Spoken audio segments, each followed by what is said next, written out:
کتونکو علب خان شیرپوی ما کیمرامین را سره یاسر خان دی ولاړ یم دې وخت کې په عمرزو کې په قبرستان کې د یو چوکیدار جنازه چې کومه ده هغه مانځل کېږي. هغه جنازه چې کومه ده هغه به اوس کېږي. دغه جنازې نه مخکې چې کوم دی دغه خلکو په عمرزو بازار کې احتجاج کړو. بیګا د شپې چې کوم دی نامعلومه وسلوالو په بېدردۍ سره هغه وژلې دي. د دې نه مخکې یو کال نیم مخکې چې کوم دی نو دلته کې په یو دوکان کې دغه شانتې یو ډاکې واقع شوې وه. بیا چې پولیس کله هغې ته ورسېدل بیا هغه خلکو ویل چې یاره یا به موږ مزدوري کوو یا به دښمني کوو. بیا داویداري ونه شوله. هغه خلکو ته چې کوم دی نو موقع ورکړې شوله او دغه شانتې سلسله چې کومه ده نو هغه خو بیا بنده شوله. خو دا چوکیدار چې کوم دی دا کوم ځای کې چې نو دلته کې د ډېر وخت نه د چوکیداري کوله او بیګا د شپې هغه ویشتلی شوی او دا ټول خلک چې کوم دی نو د هغې په حق کې راوتلي دي او دوی چې کوم دی نو روډ بند کړو. پولیس سره څه مذاکرات شو، روډ ولې کولو شو. ډي اس پي تاج محمد خان مې خوا کې ولاړ دی او اس ایچ او عمرزی چې کوم دی کاشف خان خو ولاړ دی. ډېره زیاته مننه کوم ډي اس پي صاحب د دې قتل وجه څه کیدی شي او څه مذاکرات شو. اعوذ بالله من الشیطان الرجیم بسم الله الرحمن الرحیم. الف خان به ستا ډیره مننه چې ته زموږ موقف اورېدو دپاره رالې. خبره دا ده چې حقیقت کې دا یو ډېر سخت ظلم شوی دی، جبر شوی دی. په کوم ځای کې چې ظلم وشي نو په هغې باندې هر مسلمان خفوي. دقه رنګې زموږ زړه ته هم دغه غم او دک رسېدلی دی. بل دا چونکې څوکیدار و نو څوکیدار زما په نیز باندې چې کوم دی نو دا نیم پولیس والی، ځکه چې پولیس والا هم د شپې ډیوټیانې کوي، د خلکو د مال جان حفاظت کوي. دقه رنګ د څوکیدار هم چې کوم دی نو د دکانونو څوکیداري کوله، د خلکو حفاظت یې کولو او د باندې چې کوم دی نو نامعلوم کس فایرنګ کړی دی او دی شهید شوی دی. نو انشاءالله مونږ چې کوم دی نو اس ایچ او صاحب مونږ چې څنګه خبر شوي نو د هغه وخت نه چې کوم دی نو مونږ لګیو په دې کې مونږ خپلې هلې ځلې شروع کړي دي او انشاءالله امید د ربه کوو چې ډېر زر به چې کوم دی نو مونږ دغه اصلي ملزم ته ورسو. بل دې خلکو چې کوم دی نو کوم احتجاج کولو پوره من احتجاج و د دې خلکو مطالبه هم دا وه چې بی دا سړی دی چې کوم دی نو زر تر زره ونیوی شي چا چې دا ګناه نه جرم کړی دی.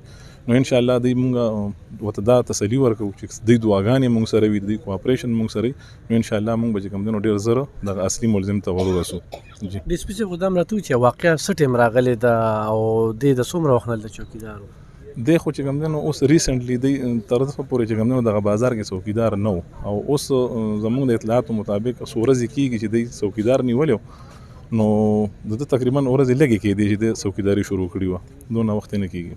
واقعه څه ټایم کې راغلی دا واقعه چې کوم دی نو زموږ د اطلاعاتو مطابق د شپې په د اخري حصه کې چې کوم دی نو شوي ده او تقریبا داسې درې نیمې بجې به وي چې دا واقعه شوي ده او بیا چې کوم دی نو زموږ پولیس موقع ته ور رسېدلی دی، بیا چې کوم دی نو هسپتال ته هم دی دغه کړی دی او انشاءالله اوس چې څنګه مونږ په بر وخت موقع ته رسېدلي یو انشاءالله داسې به ملزم بر وخت ګرفتارو که خیري مونږ پر امید یو. پر امید یو.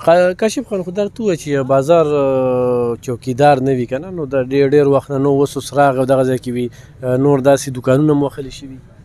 په دې کې عرب خان به سروزي مخکې یو ریپورټ وشو د یو دوکان نغله وشوه، بیا هغې ته اور ورته کړی شو. د هغې متعلق موږ سره ریپورټ وشو، هغه مقدمه ټریس شوله، په هغې کې مودی د هغه سره کمپرومایز وشو. بیا په دې کې د 3 دوکانونو نه وشولې غله. مودی سره باقاعده موږ هغه څیز ډسکس کړو، خو مودی د داویدارۍ په موډ کې نو پولیس د خپل تفتیش نه چې کوم دی نو په هغې کې غله راښکاره کړي دي، نامینیټ شوي دي پکې باقاعده 15 کسان دي پکې او انشاءالله چې ګرفتاري بیا ډېر زر په عمل کې راشي. دغه ټیم کې چوکیدار نو نه هغه ټیم پورې چوکیدار نو دی، چوکیدار تقریبا 4 او 5 ورځ د چې دا دوی نیولي دي.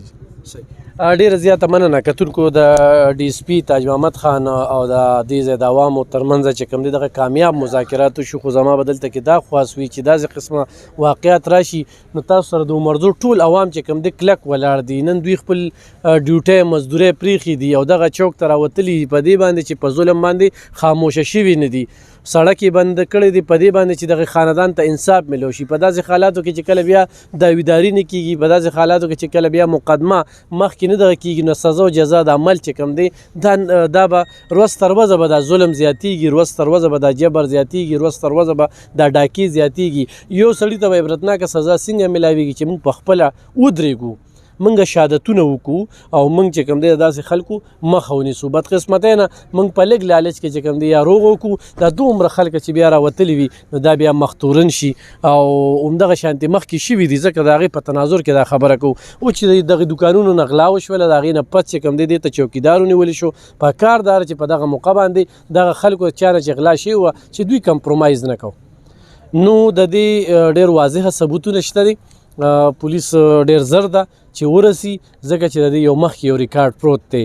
الله دې خاندان له صبر ورکي او الله دې هغه له جنتونه ورکي او د عمرزو عوام چې کوم دی کله خو په ظلم باندې خاموشه نه دي پاتې شوي. نن دې کې د هرې ډلې خلک راوتلي تاجران راوتلي دي او دوی دا مطالبه وه چې موږ به دا جنازه د سړک د پاسه کوو. خو پولیس سره دغه کامیاب مذاکرات وروسته چې کوم دی مړی دلته کې قبرستان ته وړل شوي دي او عوامو ته هم دا خواست دی چې پولیس سره هم رډار نه وي لګېدلی خو چېرې ستاسو تعاون وي تاسو مشکوک کس نشاندهیو کې بیا پولیس نه نیسي بیا ماته ووایو یاره موږ ډي اس پي صاحب ته ووي موږ ایس ایچ او صاحب ته ووي زموږ په خبره باندې عمل درآمد ونه کړه بلکې زموږ یې راز پاش کړه زه در سره کلک ولاړ یم.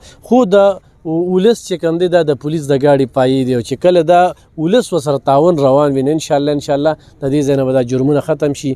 بیا درته دا خواست کومه چې په داسې څیزونو کې روغې مه کوئ په داسې څیزونو کې کمپرومایز مه کوئ چې دا ډاکوان یا دا غله یا دا زورور خلک چې کوم دی دې ته عبرتناکه سزا میلو شي. ډېره مننه.